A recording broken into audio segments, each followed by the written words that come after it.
At last, Cliff Richard speaks up. On Andy Gibb. The birth of Cliff Richard from October 14, 1940. Harry Roger Webber, India's Lucknow. His formative years were characterized by the turmoil of the Second World War II, when his family moved to England. When he was a young boy, Richard grew up in post-war Britain, was made aware of the growing noises of American rhythm and blues, rock and blues, which would have a significant impact on his style of music. Despite the difficulties of during his formative years, he showed extraordinary ability and love for music from an early age, learning to play the piano, and school, singing and guitar classes, performance, as well as regional contests. The professional career of Cliff Richard started when he was in his late 50s, was a co-founder of the Shadows, were called the Drip. This cooperation would become essential to become well known as the Shadow Sneak. Instrumental approach combined with using Richard's slick, charming the sound produced by the vocalists encapsulated the generation's hearts. In 1958, he released Move It, his debut single, which is generally considered to be among the first real rock and roll in Britain. This historic recording not only made Richard a prominent person within the British music industry, but moreover established the foundation for the alleged British invasion that would take over the worldwide music scene in the 1960s. During his professional life, Cliff Richard attained a remarkable degree of longevity and commercial success, become one of the artists with the most sales in the UK and around the world on the past 60 years. He has published more 130 singles and more than 70 albums, many of which make it to the top of the rankings. His adaptability as a performer without alternating between church, pop, rock, and especially the musical theater, exhibits uncommon flexibility and commitment to his songs like Living Doll, Bachelor Boy, and We've Cut Off Communication, I'd only reached the top of the charts. But Beckham, a symbol of cultural touchstone, the evolving preferences and fashions of several generations. In addition to his musical accomplishments, Cliff Richard is praised for his exceptional proficiency, modesty, and steadfast devotion to his supporters. Recognized for his tidy appearance and upbeat persona, he has continuously upheld a public image that stands in stark contrast to given the turbulent lives of many in comparison to his peers. This feeling of honesty, together with his long-termist brilliance, has won him praise from everybody several generations and cemented his standing as a symbol of culture. Richard additionally, gifts have been officially ignored with multiple honors and accolades such as a 1995 knighthood for charitable and musical services. This recognition is a reflection of both his artistic accomplishment as well as his charitable endeavors and dedication to philanthropic throughout the years. In spite of that, as time goes on, he keeps performing live, exhibiting extraordinary endurance, having an unwavering love of music.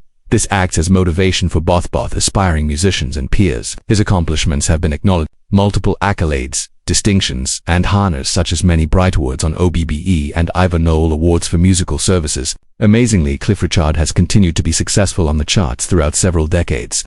An achievement few artists have completed more than 130 UK chart-topping singles, more than any other British solo act past. His impact on the song industry is incalculable. He not only set the path for upcoming generations of pop and rock artists from Britain, but also demonstrated the lasting strength of commitment, self-control, and enthusiasm for own art. In November of 2013, Cliff Richard made the studio album available, an amazing collection of rock and roll songs, a particularly significant project due to the fact that it honored the early rock and roll songs that feature Red first influenced his career. In essence, the record was a tribute compilation of his interpretations of timeless tunes from renowned musicians such as Little Richard, Elvis Presley, Buddy, Jerry Lee Lewis, and Chuck Berry. Cliff had frequently spoken how these trailblazing individuals influenced his own musical taste, and the record gave him the opportunity to go back in time and bring his perspectives for a fresh generation of listeners. The publication occurred at all when Richard had already begun to celebrate over 50 years in the music industry sector, and it was regarded as both a looking back with nostalgia and reaffirming his status as one of the greatest enduring performers. When the album was released, it went into the UK Albums Chart and ultimately reached its peak at position 7. A remarkably accomplished in light of the competition through market's characteristics and the reality that Cliff was up against a lot younger artists. The popularity of the record was strengthened even more after winning a gold approval by the British BPI for the phonographic industry, which indicates more than 100,000 copies sold in the United Kingdom. For Cliff, this sales were only one aspect of acknowledgement. It symbolized ongoing significance and devotion from his followers admirers over many years. In addition to new listeners learning about his work via the legendary rock and roll songs, enduring appeal, building on that project's success. After 3 years, Cliff Richard came back with an additional album along the same lines, Just Fabulous Rock and Roll, the title which came out in November of 2016. Similar to its predecessor, the record honored the heyday of early rock and roll, but it stood out for containing a unique duet that produced dignified focus. A virtual Elvis Presley's partnership on the famous song Blue Suede Shoes. This pairing of technologies shown not Cliff's enduring appreciation for Elvis, but also the extent to which music is produced dated back to the 1950s. Additionally, the album included own interpretations of songs like Roll Over Great Balls of Fire and Beethoveni, in addition to fresh recordings that revealed Richard's persistent vocal strength as he approached his mid-70s. In terms of business, Just Fabulous Rock and Roll turned out to be much more successful compared to its predecessor, making its debut at number 4 on the album chart in the UK. The Elevate chart placement validated Cliff's long-term capacity to compete at the highest level status of the music industry in Britain, even though the majority of his peers had either retired long ago or dropped out of the public eye. The album sold more copies than in the United Kingdom, 100,000 units in gold certification once more. These achievements highlighted Richard's ongoing appeal and emphasized how his special capacity to imagine himself while remaining loyal to his heritage had enabled him to keep outstanding career that lasted over 6. The two albums taken together, The Greatest Rock and Roll Songbook and Simply Amazing Rock and Roll, which stood as evidence of Cliff Richard's fervor for the song that initially motivated him, while also confirming his outstanding lifespan as one of the longest-lasting, renowned and adored entertainers.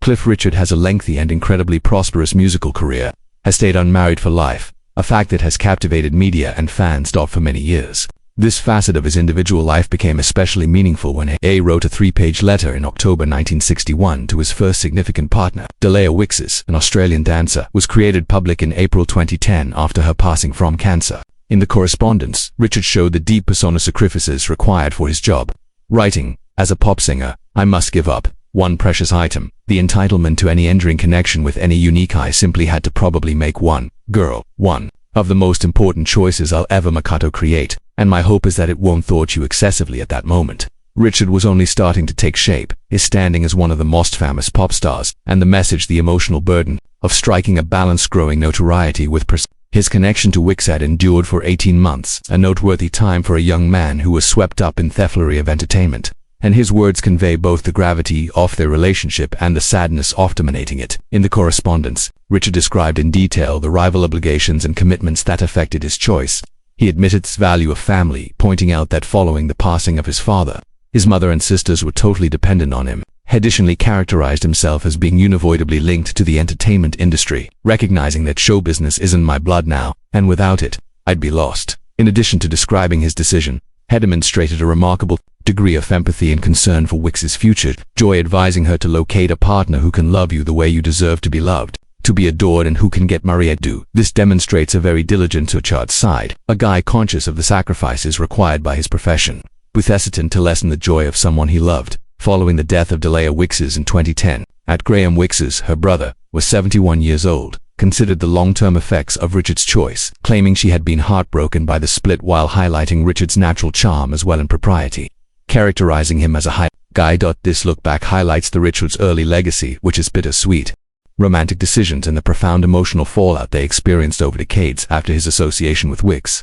Richard kept investigating love and friendship, but none of his subsequent marriage was the result of partnerships. At 22 years old, 1 year after splitting up, there was a brief relationship between him and Wix. With the well-known actress Una Stubbs figure in British movies and television. Stubbs' charisma and charm clearly attracted Richard's focus, which reflected his want for connection in spite of the rigors of his profession. Later on in the 1960s, Richard thought of getting married to a dancer. He referred to Jackie Irving as breathtakingly gorgeous, and for a while the pair couldn't be separated. But in the end, their connection did not result in union, and Irving later wed Adam, a fellow entertainer. These initial encounters with Irving and Stubbs identify a trend in the life of Richard: intense love that has moderated the facts of celebrity, individually tunable as well as timing. The 1980s introduced a new, well-known chapter in the romantic life of Richard when he thought of asking a former tennis champion to marry Sue Barker. Barker, a Wimbledon semi-finalist and French Open champion finalist, was a well-known athlete. Independently as well as their courtship garnered a lot of media coverage. Barker and Richard first crossed paths in 1982 when she was 25, and their relationship was both widely known and closely examined. He demonstrated his dedication when he visited Denmark to observe her compete, a motion that represented both private love and public dedication. Later, they were captured on camera. Wimbledon holding hands and clasping hands, solidifying their position, a famous pair in the eyes of the British press. In interviews conducted in the early in 1983, Richard talked candidly about the potential contemplating getting married to Barker. saying, "I'm the only girl I want to see is Sue. Currently, and if marriage occurs to Horizon, I will enjoy it in spite of." By September of 1983, he had calmed expectations, recognizing that marriage wasn't essential right away, stating to the media, "It's not necessary to marry and it's not necessary to be a father, but I want to be married and eventually start a family." Their public statements revealed the strain between Richard's wish for individualized chick-tang and his calm, practical strategy for relationships.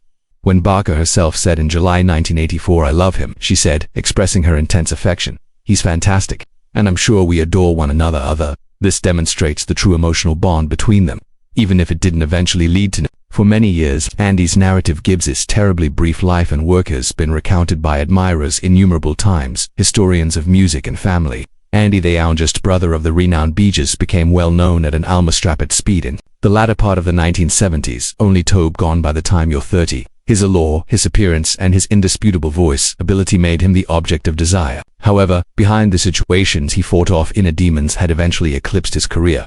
One individual who had particularly Cliff Richard was silent about it. Music legend from Britain whose career has lasted for more than 60 years. However, Cliff and Andy made circles that overlapped in the entertainment sector. Cliff being discussed in detail in public, Andy up until now. In a unique instance of Cliff eventually broke his reflection, quiet, expressing sincere sentiments on Andy's music, life, and the difficulties he encountered. Cliff started by talking about Andy's skill. One of those infrequent performers was Andy. He appeared to have everything. He had the charisma, voice, and appearance that immediately drew folks in. I recall believing that he didn't simply sang songs. They were his life. He created experience each note.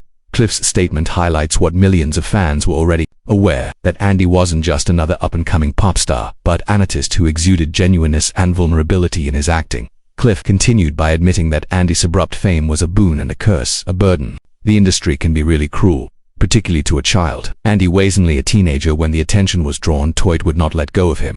There was success so rapidly that he was unable to get his bearings. He was this one moment, dreaming young man, and the next he was experiencing those dreams at a speed that would be too much for anyone to handle. This reflection is particularly moving when from Cliff, who personally went through the whirlwind of celebrity at an early age.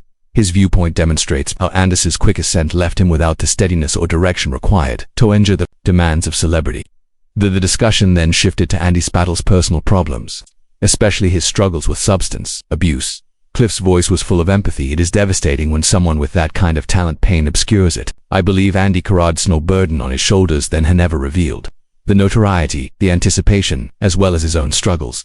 It was too a lot. Additionally, when you lack the appropriate support, losing it is quite simple. His remarks serve as a reminder that Andy was not only a famous person, but a person battling with extremely genuine difficulties that were only made worse by celebrity. In spite of the difficulties, Cliff was eager to highlight the happiness Andy provided to people's lives. What I always found admirable in Andy's capacity to illuminate a space. Even when he weren't performing at his peak, he had this manner of making other people happy. It's a gift very few people have, which is the reason he was adored by everyone. In stating, Cliff reflects the feelings of many people who knew Andy personally, characterizing him as more than just a star, but as a kind, giving, and considerate person sincerely for everyone in his vicinity. Cliff has well thought back on the catastrophe of Andy's early dying in 1988. It's among the biggest defeats in really music. 30 is not an age at all, that everything he was capable of, so much more, not personally as well as musically. I occasionally consider the songs he never, the performances he never had time to record, had to donate, and the lives he was unable to use opportunity to make contact. It serves as a reminder of the brittleness of life and how it's crucial to take care of one more. His remarks convey the depth's awareness of the loss, not only to the music business, but to the global community as a Lastly, Cliff discussed Andy's legacy and things that fans ought to keep in mind. Although Andy's narrative is depressing, it's also beautiful. His voice continues to play the radio. His performances continue to make his name still has meaning, and people grin something for his loved ones. That is heritage of an authentic artist. He might not be with us no longer, but the music continues to him alive. And I believe that Hugh would have desired. With this, Cliff provides a feeling of closure, providing solely into Andy's mourning fans while urging people to commemorate his life instead of focusing only on the catastrophe. Breaking his silence, Cliff Richard shared memories, but he did more. Made Andy Gibb more relatable in a way that only someone who had traveled the same route could. His remarks are more than just a honor. They serve as a prompt to remember the demands of celebrity, the brittleness of life, and the enduring impact of music sadness. For admirers of both men, listening to Cliff lastly talking about Andy is not just trilicating but also a long-awaited recognition of a rising talent whose, though far away. The light burned brightly for a moment,